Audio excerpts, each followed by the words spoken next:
যেহেতু দ্রুত বলবো, আমরা এটা হয়ে যাওয়ার পর লিখিতটাও দিতে পারি, আনসাইন লিখিতটা দিতে দেবো।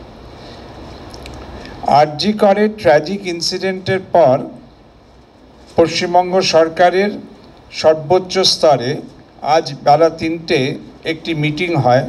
মাননীয় মুখ্যমন্ত্রী সেই মিটিংয়ে ভার্চুয়ালি সভাপতিত্ব করেন। Chief secretary, home secretary, DG,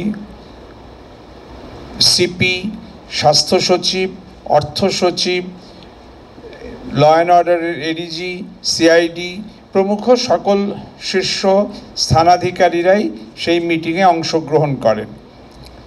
এই মিটিংয়ে যে সিদ্ধান্তগুলি গৃহীত হয়েছে সেটা কনসাইজ একটা নোটের আকারে দ্রুত তৈরি হয়েছে। আমরা আপনাদের মধ্যে দিয়েও দিচ্ছি, একটু পরেই এটা টাইপড আকারে আমি পড়েও শোনাচ্ছি। West Bengal government flagship programme for safety for women who work on the night shift in hospitals etcetera. এই আধারে রাত্রিরের সাথী বলে একটি ফ্ল্যাগশিপ মাল্টি ডিপার্টমেন্টাল প্রোগ্রাম তথা দৃষ্টিকোণ রচিত হয়েছে, যার এইম হচ্ছে to provide safe working conditions for women on the night shift in government hospitals, medical colleges, hostels which engage women during the night.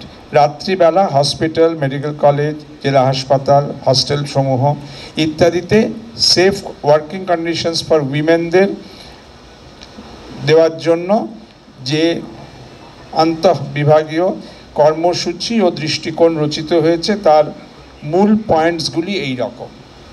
1. There should be separate designated restrooms with toilets for women.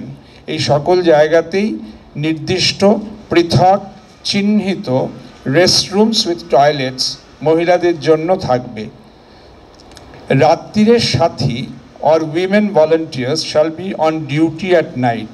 Private women security guards supported by police force করে রাত্রিরের সাথী নামে বিশেষ করে মহিলা বান্ধব security force রাখার ব্যবস্থা করা হবে।